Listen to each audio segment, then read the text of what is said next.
بسم اللہ الرحمن الرحیم. میرے تمام ویورز اور جہاں جہاں مجھے سنتے ہیں اور جو میرے نئے سبسکرائبرز ماشاءاللہ اپنے چینل میں تشریف لا رہے ہیں، ان سب کو میری دل کی اتھا گہرائیوں کے ساتھ السلام علیکم ورحمۃ اللہ وبرکاتہ. امید ہے آپ سب لوگ خیریت سے ہوں گے. میری دعا ہے اللہ پاک آپ سب کی تمام دینی و دنیاوی مشکلات کو آسان فرمائے.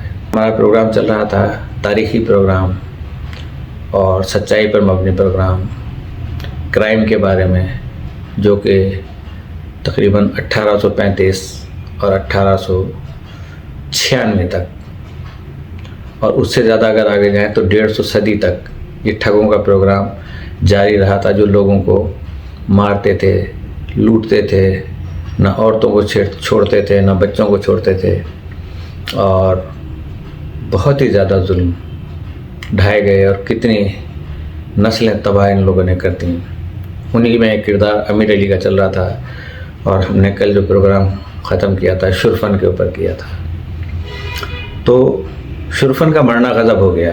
اس سے پہلے کہ شرفن کا مرنا غضب ہو گیا، آپ لوگوں سے گزارش ہے کہ پروگرام اچھا لگے تو سبسکرائب کر دیجیے گا، لائک کر دیجیے گا، ضرور دیکھیے گا، انشاءاللہ آپ کو پسند آئے گا. بہت تاریخی پروگرام ہے، قسط وار ہے، اور یہ آنے والے میرے تمام احباب بھی اس سے محظوظ ہوں گے انشاءاللہ تعالیٰ، اور پتہ چلے گا کہ ہمارا کیا اسلاف تھا. بہرکیف شروع تھا کہ شرفن کا مرنا غضب ہو گیا. امیر علی کو بھیانک خواب نظر آنے لگے، پھر اسے بخار چڑھا اور غشی کے دورے پڑنے لگے. راہ میں ایک گاؤں کے حکیم کو دکھایا تو اس نے کہا کہ مریض مرنے کے قریب ہے، لیکن اگر ہوش میں آ جائے تو مجھے بلا لینا. اتفاقاً اسے ہوش آ گیا. اسی حکیم نے دوا بنا کر دی جس نے اثر دکھایا، اور امیر علی پسینے میں نہا گیا اور دیکھتے ہی دیکھتے ٹھیک ہو گیا. کہیں سے پالکی منگوائی گئی. چند روز اس نے پالکی میں سفر کیا، لیکن پھر دوبارہ اپنے گھوڑے پر چڑھ بیٹھا اور ٹھگوں کا یہ قافلہ برہان پور جا پہنچا. وہاں خبر ملی کہ یہ بڑا مالدار علاقہ ہے، یہاں سے روکڑیے گزر رہے ہیں، اور روکڑیے انہیں کہتے ہیں کہ جو خزانہ برداروں کو سمجھے کہ روکڑیا کہا جاتا ہے، کہ پیسے والے، اور آج بھی روکڑ کہتے ہیں اس طرح ہاتھ اشارے کر کے. یہ لوگ بمبئی سے پیسہ لاتے ہیں جس سے وہ مالوہ میں افیون خریدتے ہیں. صرف یہی نہیں، پتہ چلا کہ کچھ روکڑیے شہر میں ٹھہرے ہوئے ہیں. بس پھر کیا تھا، امیر علی کی توانائی دوبارہ لوٹ آئی. اس نے روکڑیوں سے باتیں بنا کر دوستی کر لی. اگرچہ ان کا اصول تھا کہ وہ اجنبی لوگوں کے ساتھ سفر نہیں کرتے تھے، لیکن امیر علی کو بھلا مانس انسان جان کر اپنے ساتھ لے لیا. ٹھگوں نے کسی مناسب جگہ تلواروں سے حملہ کرنے کا فیصلہ کیا، کیونکہ سارے خزانہ بردار اونٹوں اور گھوڑوں پر سوار تھے جن کی گردنوں میں رومال ڈالنا مشکل تھا. مقررہ جگہ پر مقابلہ ہوا، روکڑیے مارے گئے. لیکن ایک نوجوان ٹھگ جو سب کا چہیتا تھا اور اپنی ماں اور کمسن بہن کو یاد کرتا ہوا، وہ مارا گیا.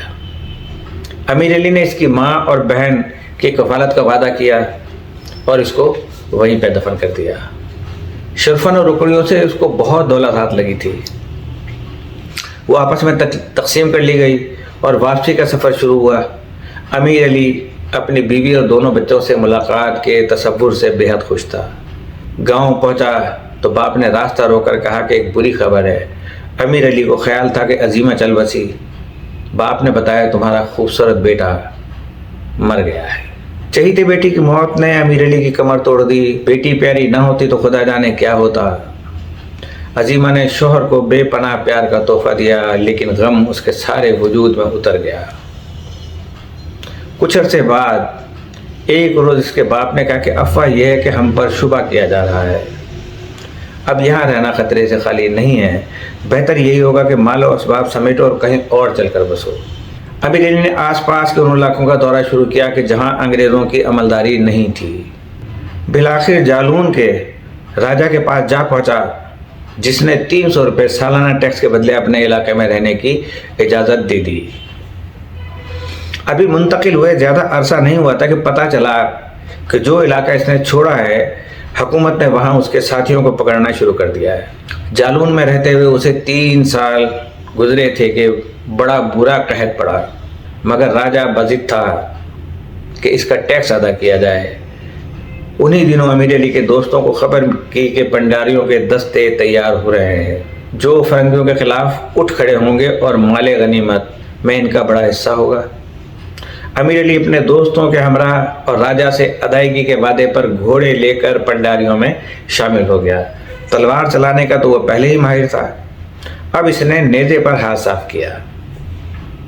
اس کی مہارت دیکھ کر پنڈاری حیران رہ گئے، لیکن واضح رہے کہ تاریخ میں امیر علی کی پنڈاریوں میں شامل ہونے کی کوئی ایسی خاص شہادت نہیں ملتی ہے، لیکن تذکرہ انہوں نے کتاب میں ضرور کیا تھا۔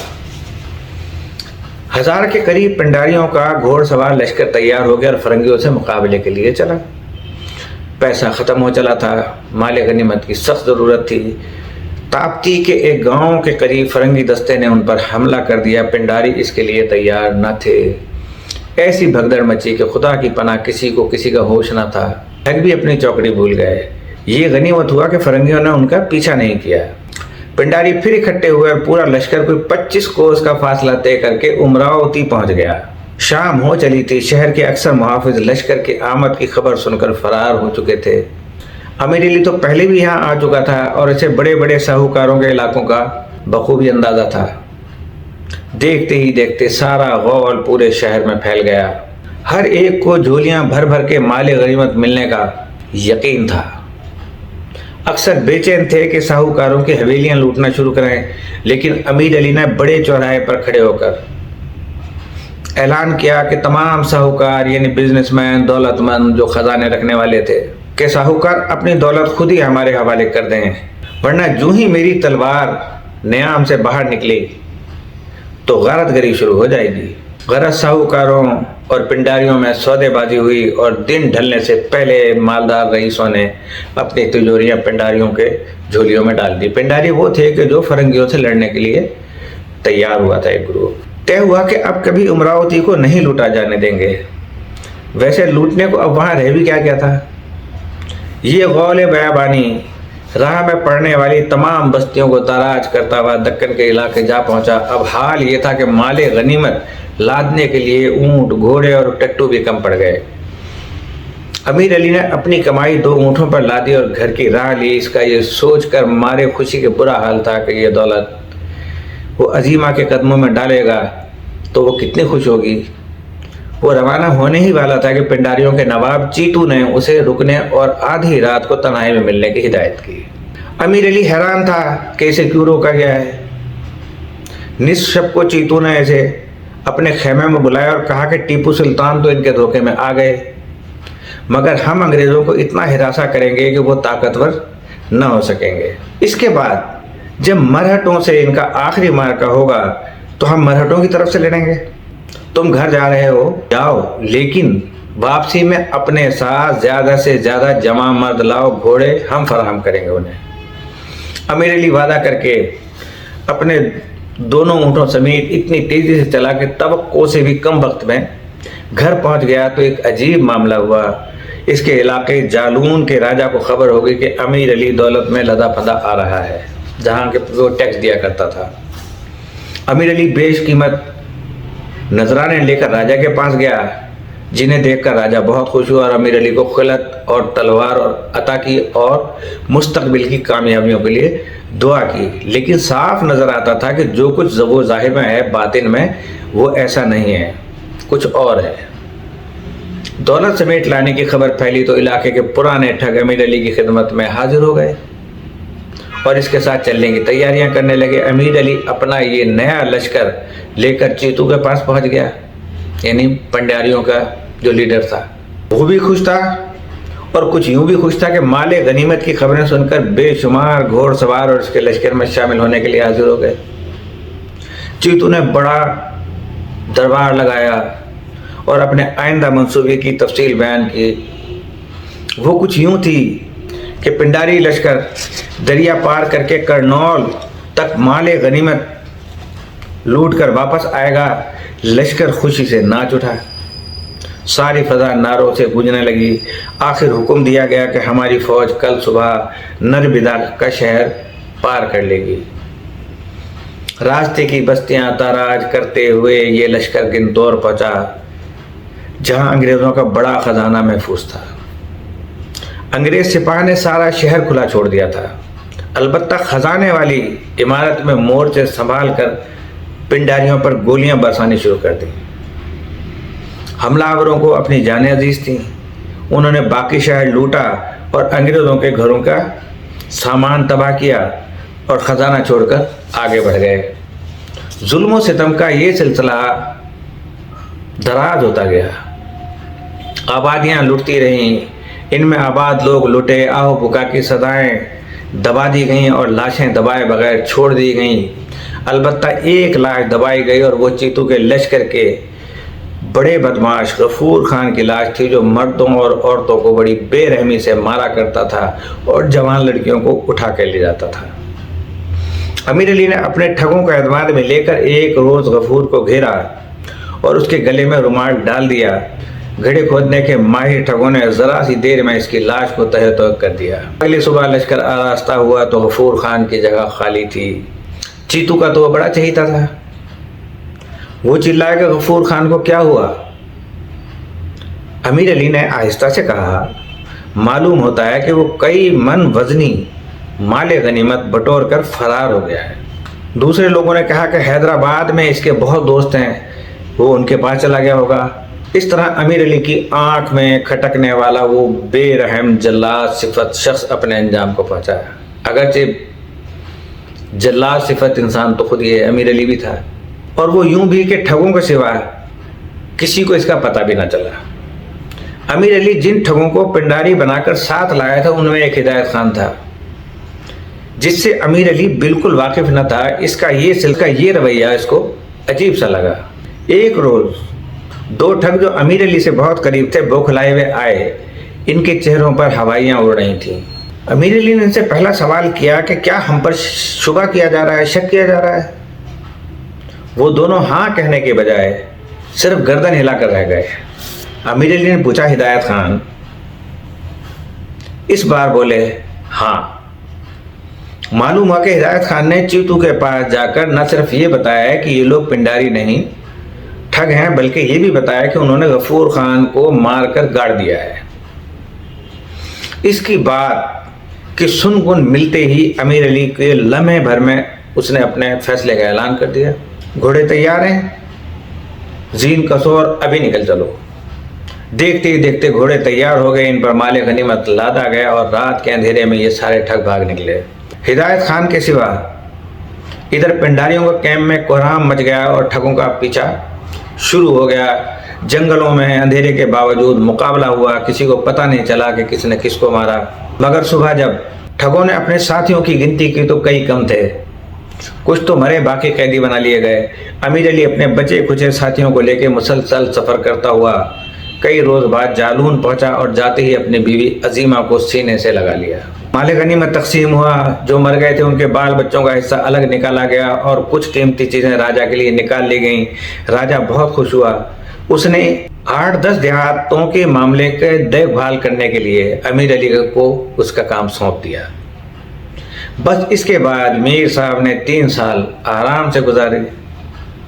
راجہ کو اس کے حصے کا محصول ملتا رہا، اس سے بڑھ کر اور اسے کیا چاہیے تھا؟ پٹاریوں سے جو خطرہ ہو سکتا تھا وہ یوں ٹل گیا کہ انگریزوں نے ان کو کچلا تو مرہٹے ان کی مدد کو نہیں آئے۔ مرہٹے خود طاقتور ہو چکے تھے، اس لیے اب پنڈاریوں کی انہیں ضرورت نہیں تھی۔ اب رہ گیا ان کا سردار چیتو، اسے ایک روز جنگل کے شیر نے مار ڈالو۔ اس طرح امیر علی کو چین نصیب ہوا۔ ایک روز پرانا ساتھی گنیش امیر علی کے پاس آیا، جو اپنی طویل بے روزگاری سے تنگ آ چکا تھا۔ وہ پیچھے پڑ گیا، میر صاحب چلیے، میر صاحب چلیے، یہاں کیا دھرا ہے؟ سڑکوں پر بہت مال آ رہا ہے۔ میر صاحب کے اندر کا ٹھگ یوں ہی اضطراب میں تھا پہلے سے ہی۔ طے پایا کہ دوسہرے کے بعد ٹھگوں کی یہ بارات دوبارہ نکلے گی۔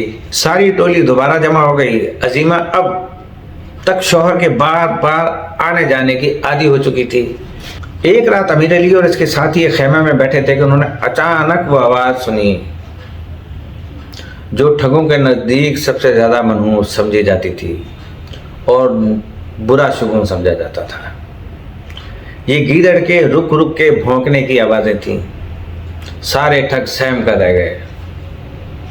ایک بوڑھے نے کہا کہ یہی آواز دوبارہ آئے تو سامان باندھو اور واپس چلو. غضب ہوا. کچھ دیر بعد وہی آواز دوبارہ آئی.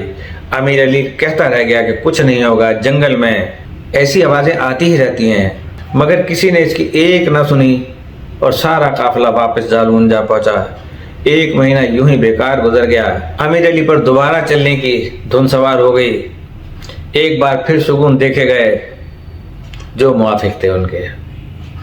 طے پایا کہ بمبئی اور اندور کے درمیان بلکہ مالوہ کے تمام علاقوں میں خزانہ برداروں کی آمد و رفت زوروں پر ہے، لہذا بمبئی چلا جائے. قافلہ چل پڑا. امیر علی کے اندر کا بچہ اس خیال سے اچھل پڑا کہ وہ نہ صرف سمندر دیکھے گا بلکہ فرنگیوں کے جہازوں کا نظارہ بھی کرے گا. راستے میں صرف 31 راہگیروں کو ٹھکانے لگاتے ہوئے اور 4000 کا مال بٹورتے ہوئے یہ لوگ بمبئی پہنچ گئے. پروگرام آج یہاں پہ اختتام. انشاءاللہ تعالی اگلی قسط 18ویں قسط کل آپ کی خدمت میں پیش کی جائے گی. اجازت چاہتا ہوں اس دعا کے ساتھ اللہ پاک آپ سب کی جان و مال و عزت و آبرو اور ایمان کی حفاظت فرمائے اور ہمارے مملکت خدا داد پاکستان کو استحکام عطا فرمائے. السلام علیکم ورحمۃ اللہ وبرکاتہ.